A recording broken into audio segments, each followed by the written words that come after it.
Diaspora FM.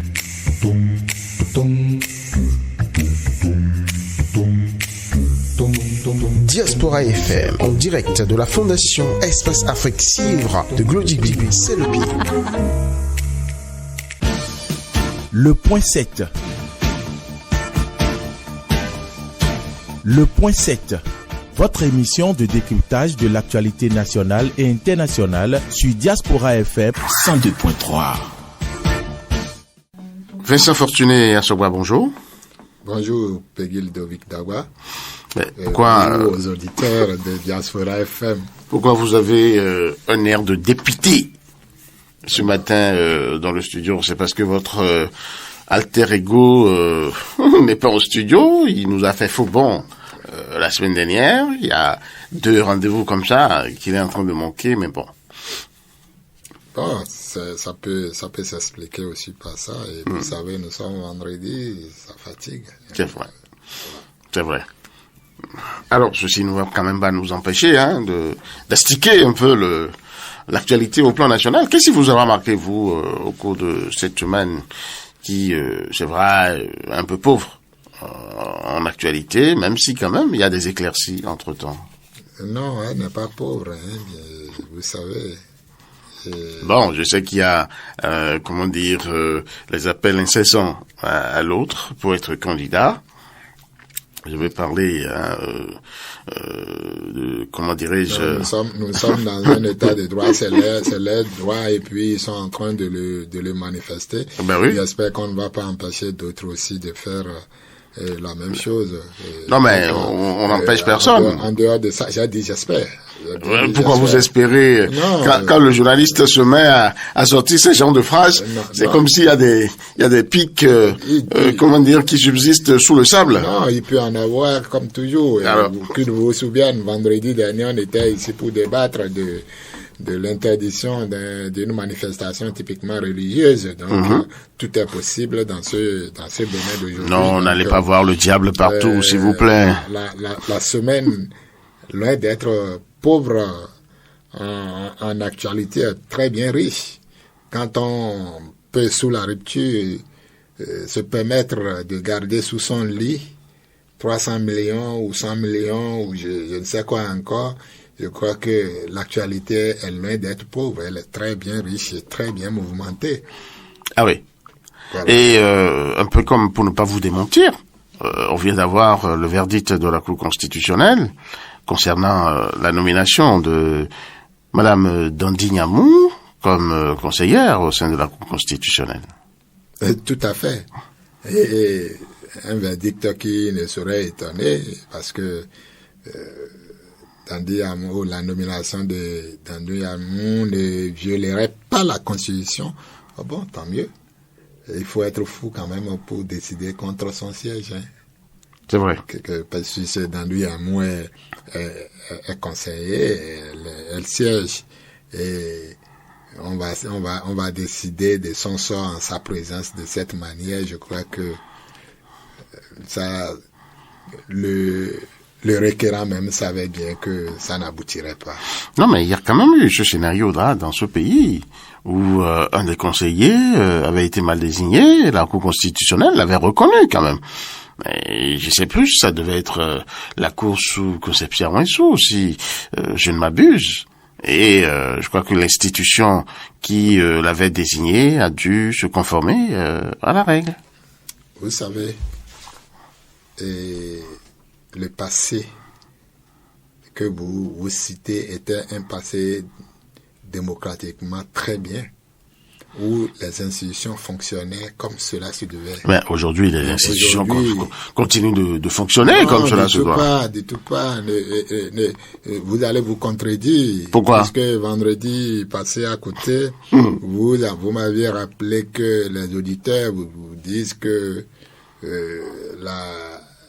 les institutions nationales ne fonctionnent plus et qui sont sous tutelle ça c'est les auditeurs. Mais oui, c'est des avis qui ne peuvent pas faire force de loi. Non, vous avez semblé accepter la chose. Semblé? Oui, bien sûr, puisque c'est un verbe d'État. C'est ce que nous tous nous pensons aujourd'hui. Donc, ah oui? Oui, puisque vous nous avez mis sur cette piste. Je crois que ce n'était pas une fausse piste. C'est pas moi, hein. Moi, j'ai juste reporté la vie des auditeurs. Oui, vous et vos auditeurs. Ah non, pas moi. Bien sûr.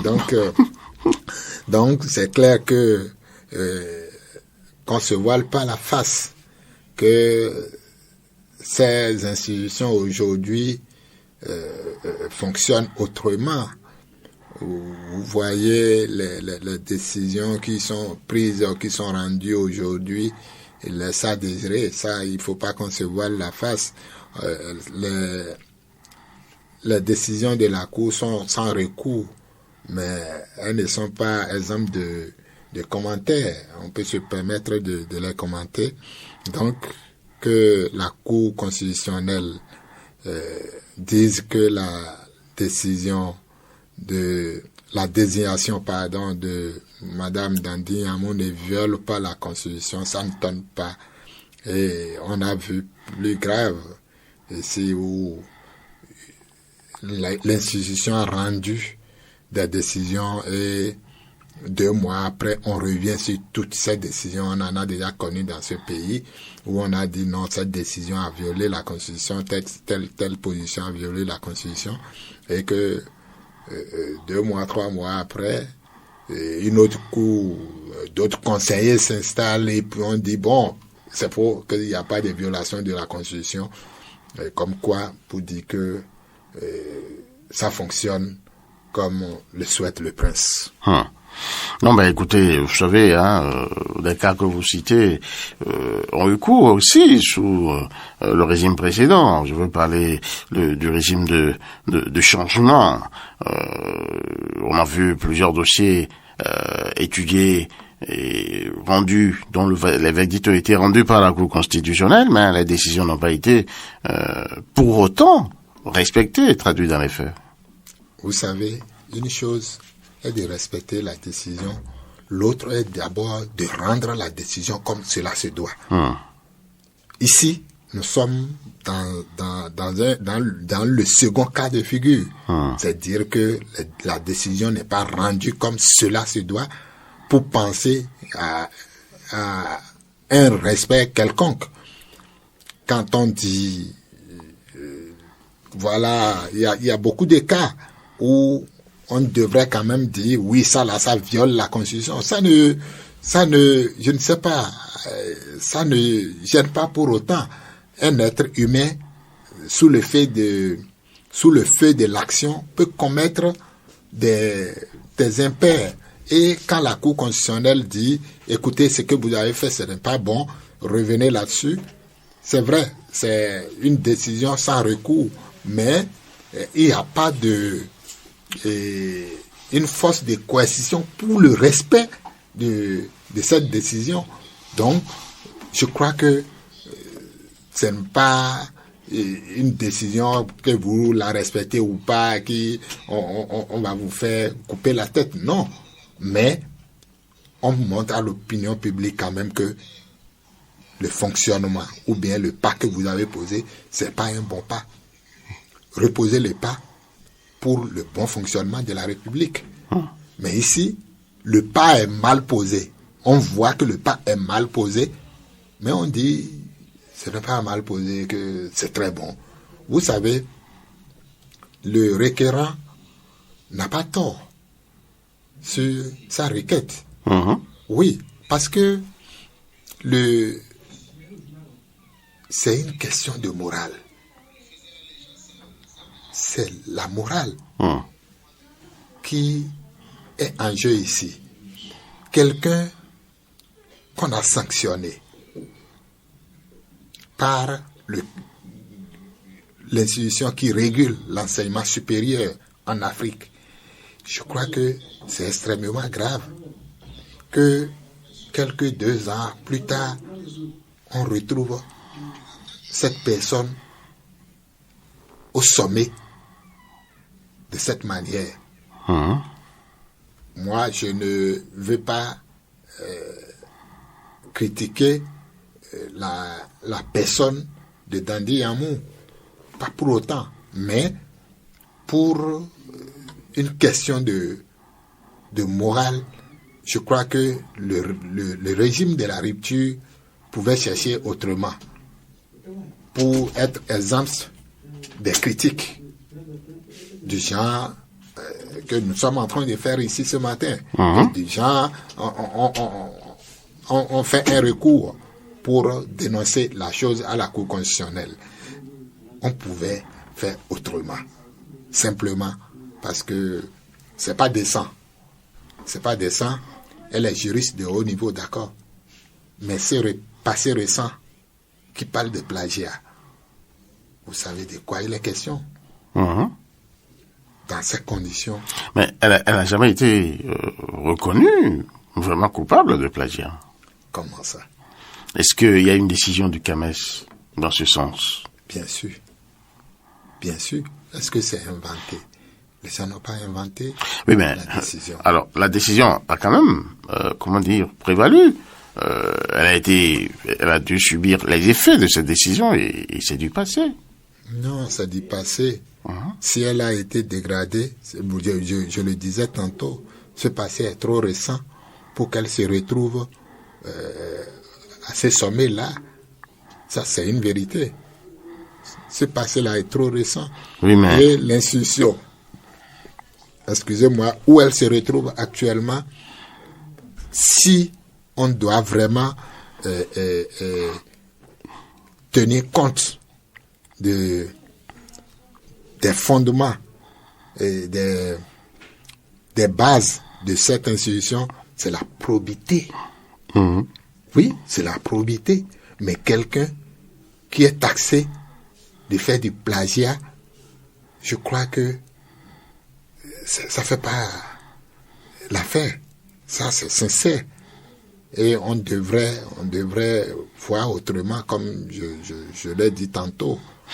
Je n'ai rien contre la personne. Vincent Fortuné Assogba, on sait très bien, tout ce que vous rappelez là, ne s'est pas inventé, d'accord, mais entre-temps, il y a eu de l'eau qui a coulé sous le pont, et puis on en est là aujourd'hui. La preuve, l'institution, bien sûr, a reconnu que ça n'a pas été, cette désignation n'a pas violé la Constitution.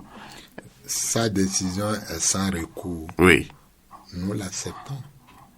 Mais on ne peut pas nous empêcher de la commenter, cette décision.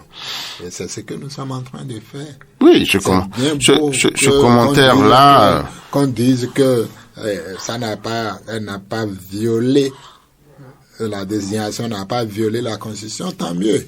Mais pour la probité, pour le moral, pour la crédibilité, voilà, de la Cour constitutionnelle, il y a un couac. Il y a un couac, rassurez-vous. Il y a un couac. D'accord. Nous allons simplement apprendre à digérer ce couac tranquillement et permettre, et bien sûr, à cette Cour, maintenant, de continuer avec sérénité et l'examen des autres dossiers qui lui sont soumis. Et ça, beaucoup de gens n'avaient quand même pas foi en ce que cette Cour-là puisse étudier cette question. Mais finalement, c'est arrivé, donc on peut quand même faire confiance à la Cour constitutionnelle.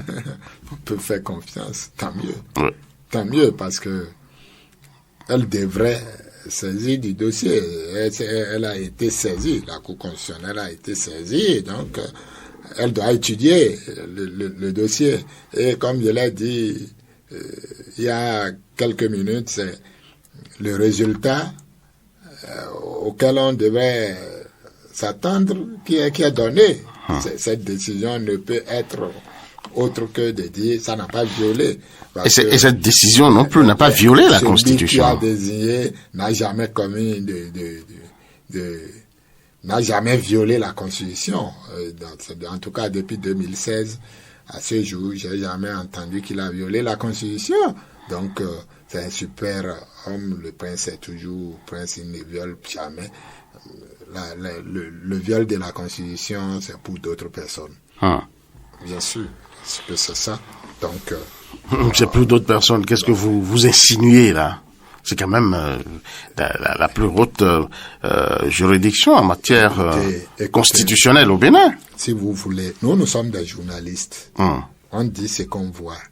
Vous imaginez vous pouvez vous tromper aussi. Bien sûr. Alors, bien sûr qu'on peut se tromper. Donc il faut prendre les gants. Mais qu'on prenne sur 10 décisions. Donc vous pensez que les requérants ont toujours tort? Ah mais si les requérants n'arrivent pas, si les requérants n'arrivent pas à motiver et à justifier les motifs évidemment qui ont conduit à ce recours. Non, on n'ira pas en profondeur. On ira en profondeur. Non. C'était des exemples. Non. Tout le monde sait. Et je l'ai dit encore. Je l'ai rappelé dans ce studio tout à l'heure. Fortuné Assogba, je l'ai rappelé tout à l'heure dans ce studio, dans cette même émission. On a eu le régime Yahi. Non, pourquoi vous accrochez au régime Oui, parce que ce qui s'est passé peut se reprendre. Non, moi je m'accroche pas ce qui s'est passé par le passé et sous le régime Yahi peut revenir. Si vous voulez qu'on en parle. Et il y a aussi, il n'y a pas eu que le régime Yahi. Il y a eu le régime Kérékou, il y a eu le régime Soglo. Suivez-moi. Et chaque régime a eu quand même chaque fois ses problèmes. Permettez-moi de placer un mot. Oui, vous allez en placer puisque le régime Yahi. Sous le régime Yahi, on a vu la Cour constitutionnelle condamner fermement le président de la République sur des questions si données. On a vu sous le régime Kérékou qu'on a condamné le président Kérékou que telle ou telle décision viole la Constitution. Sous le régime Soglo, même chose. Mais sous le régime de la rupture, sous le président Patrice Talon, sortez-moi une seule décision de la Cour constitutionnelle qui dit clairement que le président Patrice Talon a violé la Constitution par rapport à tel sujet. Le président, la Cour constitutionnelle, suivez-moi. Vous avez tenu le secrétariat de la Cour? Suivez-moi.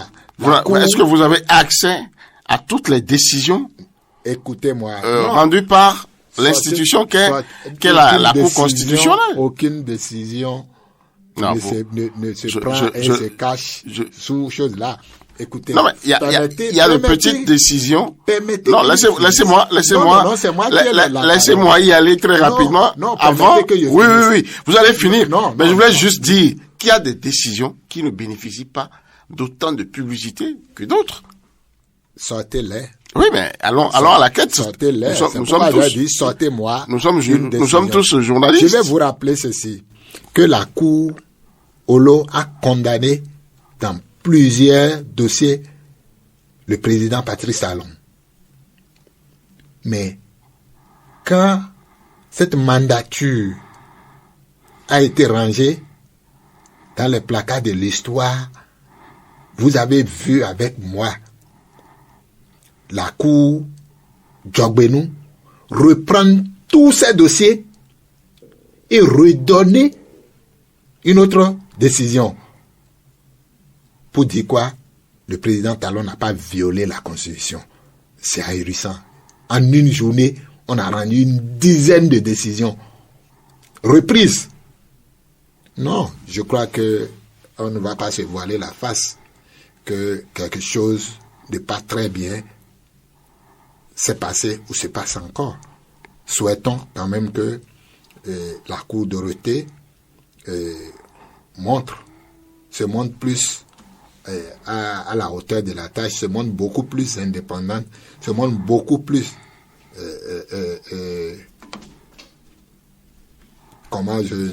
beaucoup plus digne et rendre les décisions qu'il faut pour le bonheur des Béninois. Évidemment, il en sera forcément ici, puisque la Cour, elle est là pour réguler le fonctionnement des institutions de l'État, également pour réguler la vie démocratique au pays. Merci à vous d'avoir su donner votre analyse, vos commentaires. à cette décision, notamment, vous l'avez rappelé, un souhait, bien sûr, qui est sans recours et qui s'impose à tous. L'autre fait marquant de cette semaine, c'est quand même ce fait rocambolesque dont l'opinion publique a été, comment dirais-je, choquée, qui a choqué pratiquement toute l'opinion publique. Je n'en ai pas entendu qui ne s'en est pas indigné. C'est quand même ces millions découverts chez certains dirigeants de la société béninoise d'énergie électrique. Vincent Fortuné à Sogouin, comment avez-vous appris cette information? Avec le pincement au cas comme vous. Oh là là. Bien sûr. Vous n'allez pas entendre autant de millions dissimulés sous les lits des individus et vous serez heureux. Et c'est bien là les vrais dessous de la rupture. Pourtant, à longueur de journée, on nous dit que Patrice Talon est le chantre de la lutte contre la corruption et que plus que jamais, c'est l'heure de la lutte contre la corruption. Mais cette découverte de la semaine dernière, ajoutée à d'autres dossiers, je crois que ça prouve que il y a un dessous bien sale de la rupture que le vent est en train de nous montrer. Parce que là, pendant qu'on dit on lutte contre la corruption, imaginez-vous 2 dossiers coup sur coup secouent la rupture. Le dossier CNL, la Commission nationale de lutte contre le sida. Le sida, la tuberculose et tout ce qui suit. Que l'argent disparaisse. L'argent frais disparaît. Vous entendez ça? Que ça s'ajoute au dossier SBE qui viennent s'ajouter au dossier ANAT, au dossier Adon-Anon, où on ne sait même pas à ces jours combien de milliards ont disparu des caveaux de ce monsieur. Mais je crois que le saupoudrage se révèle au grand jour en ce qui concerne la lutte contre la corruption. Pourquoi parlez-vous de saupoudrage? Oui. On ne va pas rééduquer, le gouvernement de la rupture ne va pas rééduquer des adultes face aux manipulations des fonds publics. Pourquoi pas? Tout le monde sait ce que c'est. Et tout le monde sait que c'est puni par la loi. Pourquoi pas? Pourquoi la rupture ne va pas le faire? Non, mais on peut rééduquer des adultes. Bien sûr. Des adultes bon teint qui, franchement, vous savez. Est-ce que on ne ferait pas mieux de nous retourner contre nous-mêmes pour nous poser vraiment des questions? Pourquoi des adultes majeurs, émancipés et rompus, et même, attachés à plusieurs années d'expérience et de gestion, peuvent, sous la rupture, qui quand même a démontré par mots et par mots qu'elle est attachée à la lutte contre la corruption. Et vous bénéficiez d'une si grande confiance, parce que ne fait pas partie de ces genres d'institutions qui veut, mais qui peut. La SBE, je n'ai pas pour rien quand même que le chef de l'État a eu recours à à l'expertise étrangère, à l'expertise internationale. Mais malgré ça, il y a ces genres de filouterie, excusez-moi l'expression, qui se passent. Malgré le couteau qui vous est brandi, vous tenez quand même à faire ce qu'il ne faut pas. Est-ce que nous n'avons pas un problème à notre niveau, le Béninois lambda? Pourquoi vous voulez généraliser ça sur les Béninois lambda? Oui, mais c'est des Béninois qui sont en poste. Bien sûr. Regardons-nous en face. Bien sûr, je suis d'accord. Alors? Mais qui a nommé ces Béninois-là? Ils ont un cahier de charge, ils ont une lettre de mission. Et si qui a donné cette lettre de mission? C'est le gouvernement.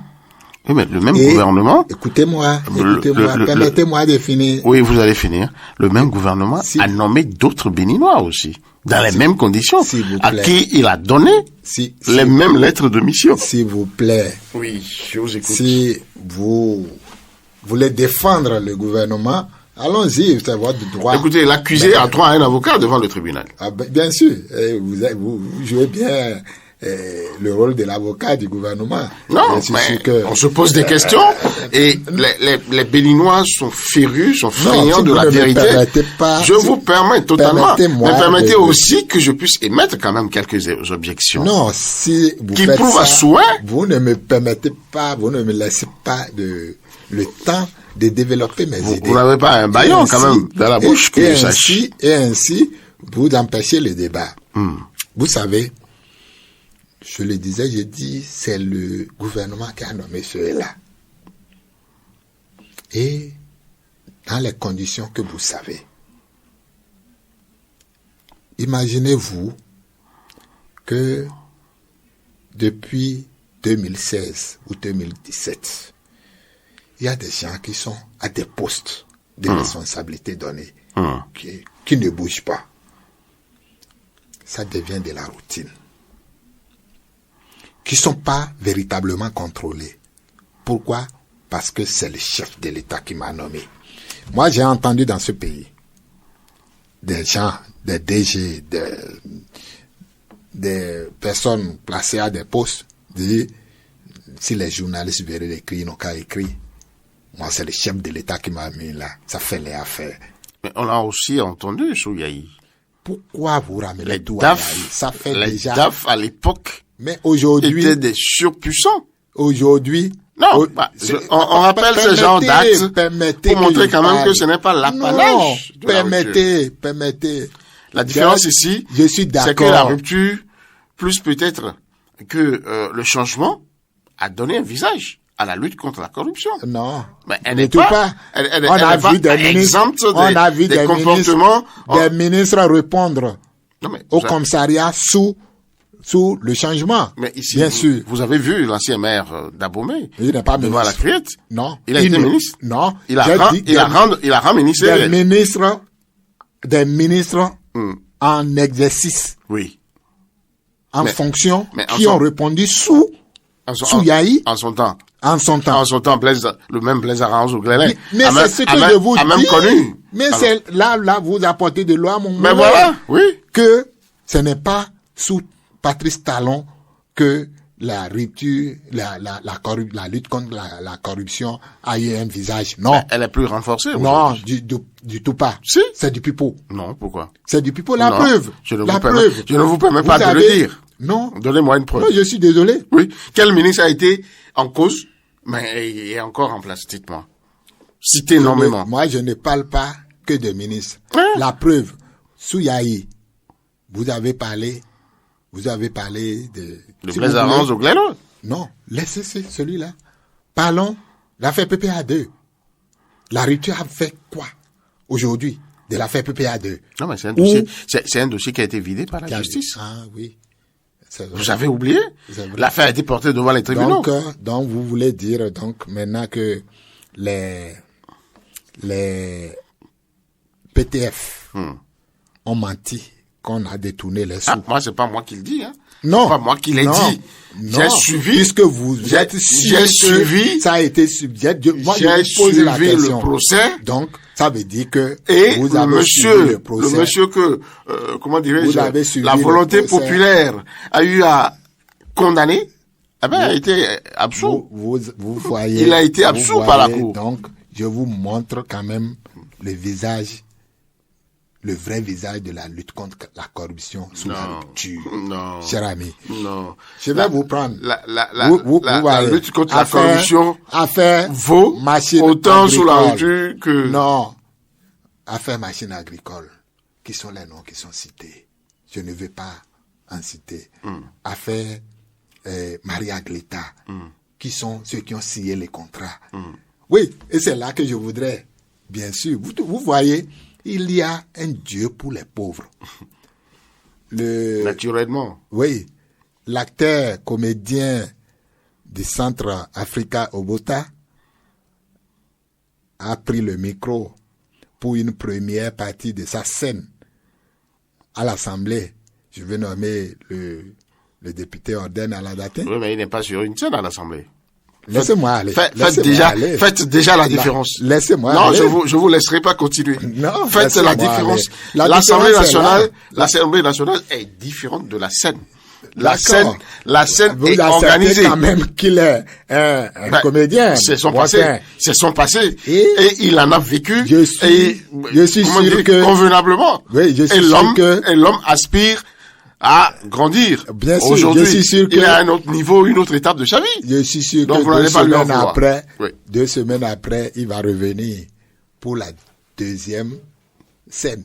Non, pour nous dire. Non, il va revenir certainement pour poursuivre ses propos. Oui, pas sur une scène. D'accord. Voilà. Pas sur une scène. Je dis non. Pour vous. Pas pour moi. Pour tout le monde. Il va revenir sur scène. Parce que il a parlé de Maria Gleta. Il n'a qu'à venir nous dire ce qui se passe et que des individus nommés par la rupture se retrouvent à la maison dans leur domicile avec autant de millions. Il n'a qu'à venir nous dire aussi ça. Parce que... ça n'a pas de nom. C'est la délinquance financière. Non. Ah si. Non, ne le défendez pas. Laissez-le, il n'a qu'à venir nous dire. C'est pas lui que je défends. Non. Vous parlez de la SBE. Oui. Et nous connaissons les acteurs. Nous connaissons les acteurs. Puisque c'est lui. 2 sont déjà quand même sous les verrous. Ah oui. Vous avez l'information. Pourvu que ça soit les vrais auteurs. Ah, vous pensez que il peut y avoir procuration d'auteur? C'est bien possible. Quand même. Vous savez, soyons sérieux.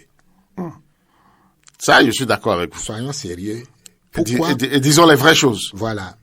La fois dernière, il y a 2 semaines, quand monsieur le député disait les gens n'ont qu'à venir justifier les milliards investis à Maria Gleta 1 et avant de parler de la croisade, un truc du genre. Mais 2 semaines après, les lutteurs contre la corruption sont rattrapés, toujours dans la même structure. Vous voyez? Et on continue. Il continue de hanter les gens 7 ans après son pouvoir. Pas du tout. C'est plutôt les actes de corruption qui refusent de quitter les esprits. Vous connaissez ceux qui ont signé les contrats Maria Gleta 1? Non, moi je sais pas. Vous ne les connaissez pas? Mais vous pouvez peut-être me le dire. Ah bon? Oui. Je vais vous les citer si vous le voulez. Non, pas de nom. Hein. Ah! Le ministre de l'énergie d'alors, il est où aujourd'hui? Dans la rupture. Et plein d'autres qui sont là, dans la rupture. Maria Gleta 1. Mais la rupture, c'est la continuité du changement. Hein? Ah, vous avez comme impression que votre couteau là, c'est à double tranchant. Hein. Ça frappe à gauche, ça frappe à droite. Non, mais moi je veux comprendre les choses, je pose des questions. Puisque... non, c'est à moi que vous posez la question. Oui. Ah non. Puisque vous avez, comment dire, le changement a été avec ces gens-là. Et la rupture prend la relève. Mais vous connaissez. Ils sont pas si étrangers. Vous savez. Au changement. Voilà. En tout cas, pour vous dire quoi? Que on prend les mêmes, on reprend les mêmes choses. Ça ne changera pas. Demain, ceux qui sont aujourd'hui là et qui adulent Patrice Talon, ils travaillent. Je suis sûr. Vous verrez, juste après le départ de Patrice Talon, que ces mêmes personnes vont embaucher nos micros ici pour dire non, ils ne surveillaient rien. Mais ça, c'est le peuple béninois qui est responsable. Quel peuple? Oui, puisque le peuple permet ce genre de choses, alors ça va continuer. Nous avons tous vécu le changement ici. Le peuple ne vote pas les lois. Le peuple a désigné des gens pour voter des lois. Mais c'est le peuple qui a donné procuration à ces gens-là. Et c'est désigné ou nommé aujourd'hui ne font pas l'affaire du peuple. Dommage, c'est ça. Mais pourquoi le peuple ne réagit pas alors? C'est à ça. Non. Vous aussi, vous faites partie si quelqu'un va mal se comporter en votre nom, vous lui retirez. Vous faites partie de ce peuple. Oui. Donc, Et nous réagissons nous autres déjà. Parce que nous posons au moins le problème. Voilà. Donc, si Mais vous savez ça, il faudra quand même. Je crois que le retournement de veste, vous voyez, permettez-moi d'ouvrir une petite parenthèse parlant de... Pardon? Oui, merci. Parlant de comment ça fonctionne au Bénin, comment les gens retournent de façon si rapide leur veste juste au changement du régime. Or, avec la rupture, moi j'ai espéré qu'on finisse avec ces gens de retournement de veste quand on a annoncé les réformes du système partisan. Mais malheureusement, c'est un fiasco. Les législateurs, les réformateurs n'ont pas touché à la transhumance. Or, vous parlez de système partisan, il faut mettre un verrou sur la transhumance. En ce moment, vous savez que je suis dans le parti X, j'ai l'idéologie de ce parti et c'est ça qui me guide. Je ne peux pas être dans le parti Y et du jour au lendemain, je me retrouve des talents, je me retrouve des coïncidences avec le parti X et je dis, bon, ce que le parti X fait là, c'est très bon, c'est ça ce que moi je voulais. C'est dommage que ce verrou ne soit pas mis dans les tests qui régissent aujourd'hui le système partisan. Et c'est ça qui fait que on prend les mêmes et on reprend les mêmes choses. Qu'on vienne dénoncer, qu'on appelle le nom des Yahi, pendant que les vrais acteurs qui ont fait ce travail sont dans la rupture. C'est une manière de dénoncer ceux qui sont là. Ce n'est pas Yahi qu'on dénonce. Moi, de mon fauteuil, tel que l'honorable Arden a parlé, je vais me sentir concerné. Où que je sois, à l'heure là. Parce que je reste convaincu que ce n'est pas Yahi qui a fait, que c'est nous qui avions fait. Yahi a délégué. C'est les Béninois. Vous êtes d'accord? Je suis entièrement d'accord. Alors pourquoi vous ne voulez pas reconnaître la même chose ici? Non. Que c'est les Béninois qui ont fait aussi. Non, j'ai reconnu que c'est les Béninois. Mais des Béninois protégés. Mais là-bas aussi, ils étaient protégés. Non, ils n'étaient pas protégés. On leur a fait confiance. Et très peu de Béninois voient quand même, comment dirais-je, cet honneur-là, à ce niveau-là. Bien sûr, je suis entièrement, je partage ça. Mais ce que je voulais que vous reconnaissiez. Non, ce que vous, c'est vous qui ne me comprenez pas. Comprenez-moi. Une fois que l'État vous a fait confiance et vous a élevé à un certain niveau de la société, vous devez prendre conscience de la chose publique et de l'orthodoxie nécessaire qui doit caractériser votre gestion. C'est de ça que je parle. Je suis entièrement d'accord. Ah ben vous l'aviez pas reconnu? Non, bien sûr que j'ai reconnu. Et j'ai mis un mais, ce qui est tout à fait normal. C'est des gens qui se sentaient protégés. À moi, je parle avec le chef de l'État, c'est le chef de l'État qui m'a mis là. Donc on se dit, non, moi je suis protégé. Est-ce qu'ils oublient que le chef de l'État, tout le monde peut se réclamer de lui? Et c'est pas parce que c'est seulement eux qui sont nommés qui doivent faire ce qu'ils veulent. C'est à eux que vous allez poser cette question. Oui, mais ils sont représentés. Ils ont leurs représentants dans ce studio. Non, du tout pas. Du tout pas. Je ne peux pas. J'ai pensé que vous avez reçu mandat. Non, du tout pas. Du tout pas. Je n'ai pas cette qualité-là. Et je ne voudrais pas me retrouver dans ce rôle-là. Et parce que c'est bien dommage que ça se passe comme ça. Que ça soit sous Yahi, que ça soit sous Talon, que ça soit sous Kérékou, and so on, comme les Anglais le disent. Je crois que c'est dommage quand même que le pays soit géré de cette manière-là. Parce que c'est les efforts du contribuable. Il s'agit là des efforts du contribuable. C'est vrai, il n'y a pas une loi qui fait chose là, mais où ils ont trouvé autant de sous? Où? On parle de 8 mois, en 8 mois d'exercice, de fonction. Vous voyez, non, qu'on se regarde en face, qu'on se dise la vérité. C'est énorme. C'est simplement ce que je me tue à dire depuis le début. C'est bien énorme. On va dire, oui, c'est le gouvernement qui les a nommés, oui, c'est le choix du gouvernement, mais le gouvernement pense bien faire. Et dans les règles, cela se fait. Et ça a été sur appel à candidature.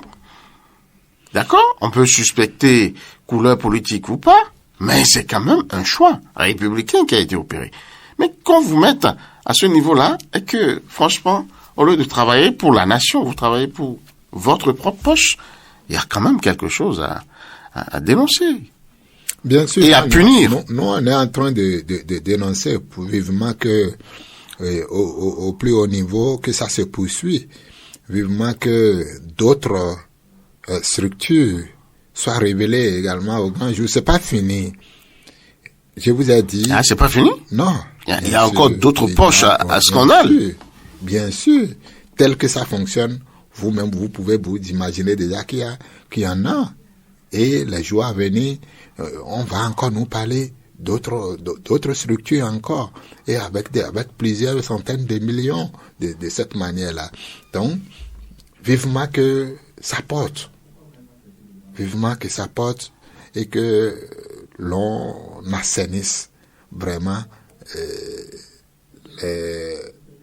les finances publiques, que certains individus se permettent de dilapider de cette manière. Alors parlons de la punition maintenant. Sous prétexte qu'on est protégé ou proche de X ou Y autour du chef de l'État. Parlons maintenant, Vincent Fortuné Azogba, de la punition effective, en fait, de ces gens-là qui ont été identifiés. On parle de 2 personnes qui sont déjà en prison, les enquêtes se poursuivent. Est-ce que on pourrait quand même pas vraiment corser cette note-là pour décourager à jamais d'autres qui auraient bien voulu emprunter les mêmes circuits? On l'aurait voulu, mais si certains autres faits, on est découragé que de dire que ça risque de ne pas aller loin. L'affaire Arnaud Adorano, on en est où? On en est où? Il a été attrapé ou rattrapé au Sénégal. Il a été extradé vers le Bénin. La justice s'en est servie. Je crois que la Criette a connu de ce dossier. Oui, le résultat, c'est quoi? Il est en prison, il est en détention actuellement. C'est fini. Selon nos informations. C'est fini. Bon, c'est ce que nous avons quand même. Est-ce qu'on a pu récupérer les 40 milliards? On parle de 40, on parle de 4, on ne sait même pas. On ne sait même pas quel est le précision, chiffre. Quel est le chiffre qu'on a fait disparaître de cette structure. Et c'est fini. Silence radio. Arnaud est en prison. Terminé. Vous êtes journaliste. Vous pouvez creuser. Vous pouvez investiguer. Pour savoir. Je vais vous dire ceci. La République vous donne ce saut-là. Nous avons bien envie de creuser. Mais dans un régime fermé, vous ne pouvez rien. Non, pourquoi, je vais vous dire. Pourquoi parlez-vous de régime fermé? Oui, je vais vous dire. J'ai relayé, il y a quelques jours, dans mon journal, Nouvelle mutation, j'ai relayé le président du FONAC. Qui est contre les journalistes. Jean-Baptiste. Il dit que les journalistes sont à la solde du pouvoir. Bon. En tout cas, moi, je ne me reconnais pas. Moi non plus. Il dit des journalistes, il n'a pas dit les journalistes. Oui, mais il embarque tout le monde. Non, quand on dit des, oui. Ça veut dire qu'on mais des pour nous indéfini. Oui, donc pas tout le monde. Mais pas tout le monde, mais tout le monde quand même, parce qu'on ne sait pas qui est qui. Nous, on est en train de dire qu'on n'est pas dedans maintenant. Oui, c'est notre parole contre la sienne. Voilà, on n'est pas dedans. La preuve, on fait le travail qui est le nôtre. Bon. Donc, je disais que il a dit de sa position d'acteur de la société civile. Il a cherché des informations qu'il a citées pour tel par rapport à tel. On a demandé, mais c'est resté sans suite. La Cour Le constitutionnelle. salaire des ministres, par exemple. Voilà. Jusqu'à ce jour, c'est resté sans suite. Le chef de l'État est venu à la télé dire aucun ministre ne gagne 16 millions. Aucun million. Mais qu'est-ce que ça lui coûtait de dire voilà le salaire de mes ministres? C'est des gens qui sont payés avec l'argent du contribuable. Qu'on dise voilà ce qu'ils gagnent, en quoi ça gêne? Oui, mais Ils travaillent pour ça. peut-être que la rumeur, ou comment dire, la question suscitée par Dame Rumeur, a des objectifs qui ne veut pas servir. Non, on n'a qu'à nous dire les salaires sont payés par la République. Et la population, c'est les efforts de la population, de la République qui les paye. Donc, il ne devrait pas avoir quelque chose de caché. Je suis ministre, on a dit mon salaire, on m'a nommé. Je fais partie des privilégiés. En ce temps-là, j'ai été nommé par le chef de l'État, à qui le peuple a confié un mandat. Donc, il n'y a aucun crime à cela qu'on connaisse mon salaire. À ce jour, personne ne sait combien gagne un ministre de la République. Oui, mais ça pose, ça pose fondamentalement quel problème? Ça pose le problème. La publication des salaires des ministres. On a entendu, comment il s'appelle, Toboula Modeste, ancien préfet de Cotonou, dire son salaire, je gagne 5 millions par mois, et on a entendu tout le tollé qui a suivi, les commentaires les plus abjects ont circulé. Bien sûr. Alors, vous souhaitez que ça continue au lieu que les gens aillent travailler. Non. On passe le temps à gesticuler, à jacasser. Non, on ne gesticule pas. Ouais. C'est leur argent, c'est leur impôt qui les paye. On doit savoir qu'ils vous souviennent. Vers la fin du mandat de Boni Yahi, il a voulu revaloriser le salaire des postes politiques. Si on va dans les archives aujourd'hui, vous allez voir tout ce que ceux qui animent le régime de la rupture aujourd'hui ont écrit. Mais c'est de bonne guerre. Non, ce n'est pas de bonne guerre. Pourquoi? C'est de la malhonnêteté. Pourquoi? Parce que vous avez décrié le peu qu'on voulait dire révalorisons un peu. Aujourd'hui, on est venu, suivez-moi, aujourd'hui, on a quadruplé les salaires des fonctionnaires. Le salaire, non, excusez-moi. Des salaires politiques. Excusez-moi, calmez-vous, vous allez me comprendre. Calmez-vous, vous allez me comprendre. Les salaires des fonctionnaires, les salaires des gagnes petits étaient miséreux. Au moins si aujourd'hui c'est bien. C'est bien relisant. Si le président d'alors s'était préoccupé. Je vais vous dire. D'augmenter ses salaires. C'est celui qui a plus augmenté les salaires. Avant de passer à l'augmentation, à la valorisation des salaires politiques, on n'aurait pas eu ce tollé-là. Je suis certain que si M. Kassam Mampo vous écoute, il va vous répliquer. Parce que là, vous avez, j'adorerais. Vous avez une casquette de défenseur de la rupture et il va vous répondre. Non, moi je suis journaliste et je ne parle que de ce que je sais. Voilà. Il va vous répondre de la façon la plus violente possible parce que ce que vous dites. Nous connaissons le général. Ne respecte pas. Nous connaissons le général, nous connaissons le maréchal. Non, vous savez. D'ailleurs, on lui fait un gros coucou en passant, puisque c'est celui qui suit cette émission. Certainement. Ouais. Donc, vous savez, ce qu'on dit là, ce n'est pas de mauvaise foi. On le fait ici en tant que journaliste de bonne foi. Si quelque chose est bien, on va dire que c'est bon. Mais quand ce n'est pas bon et que chaque fois on se réfère au passé pour justifier son acte présent, c'est pas bon. C'est de la mauvaise foi. Simplement. Parce que vous ne pouvez pas décrier. On dit on porte un salaire à 600 000. Vous venez, je ne sais, je dis n'importe quoi, vous venez et vous portez ça à 2 millions, 3 millions. C'est quoi? Le salaire dont vous parlez pour dire que l'ancien régime devait revaloriser d'abord le salaire des enseignants. au Bénin. Le salaire des gagne petits. Parce que les enseignants, il n'y a pas que les enseignants. Non, j'ai dit des fonctionnaires, je voulais dire. Voilà, les fonctionnaires et du public et du privé. Calmez-vous, Oui. ce n'est pas fini. D'accord, allez, finissez.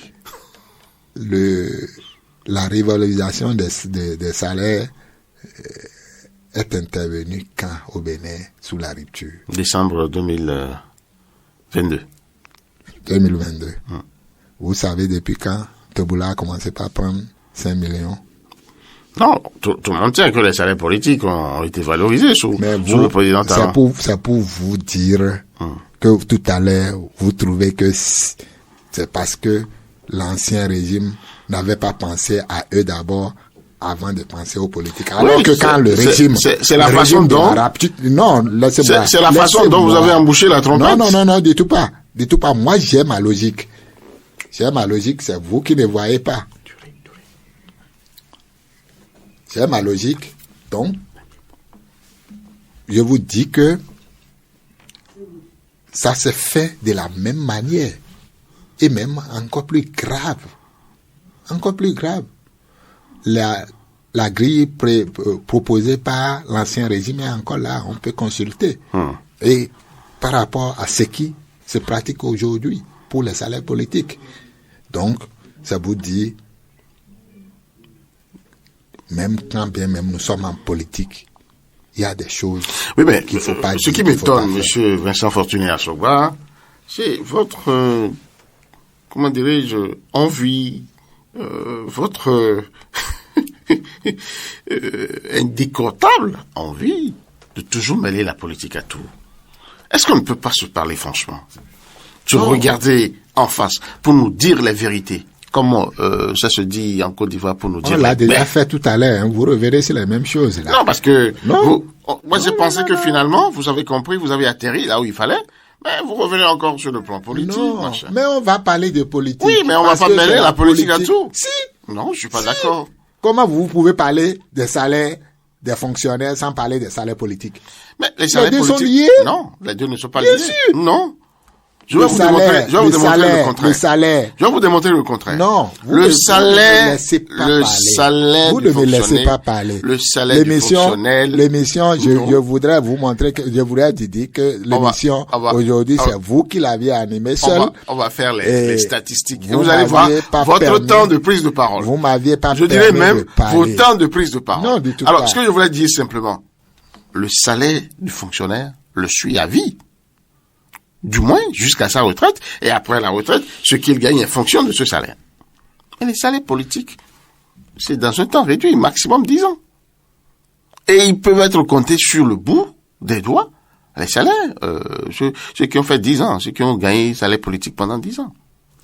Donc, moi je pense que là où nous sommes, il faut éviter quand même d'aller tout le temps dans les considérations politiques. Et qu'on se dise la vérité, monsieur Vincent Fortuné Asogba. C'est à vous, je vais dire ça. Vous venez de le dire.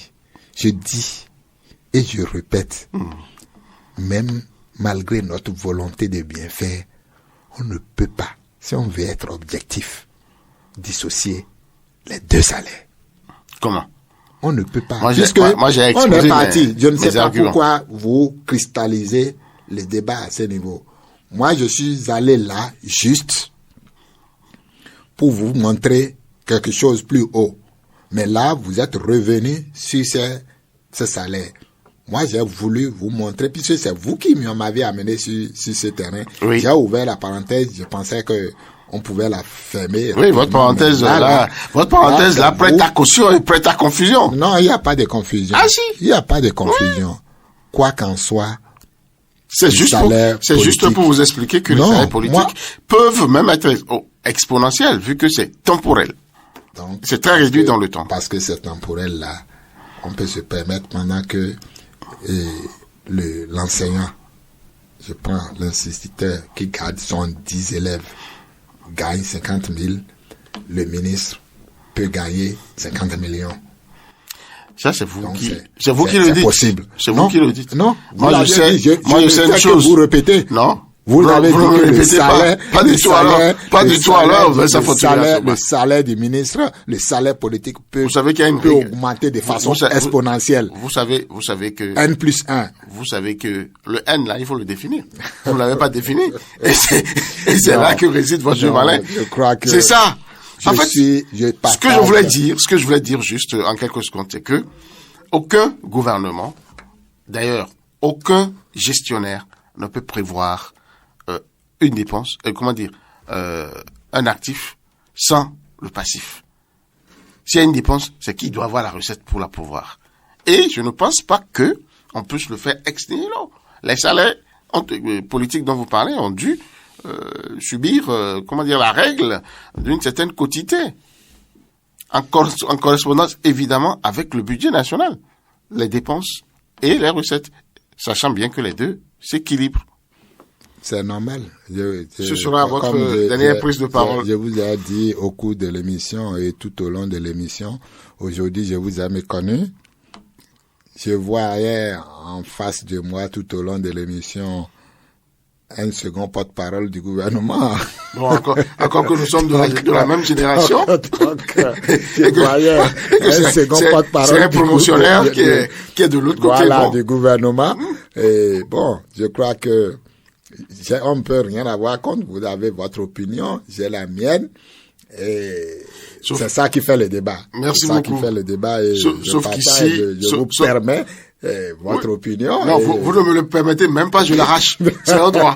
Vous ne pouvez pas l'arracher. Et le droit s'arrache. Je n'accepte pas. Merci beaucoup. Je crois que c'est ça. Et je crois... Ça fait à vendredi prochain. À vendredi prochain, la règle de la contradiction devant se jouer sur cette émission, puisque point 7, c'est quand même ce que les uns et les autres pensent. Toutes les sensibilités doivent forcément se retrouver au cours de cette émission. Merci à chacun et à tous d'avoir été avec nous. Le point 7. Le point 7. Votre émission de décryptage de l'actualité nationale et internationale sur Diaspora FM 102.3. Diaspora FM.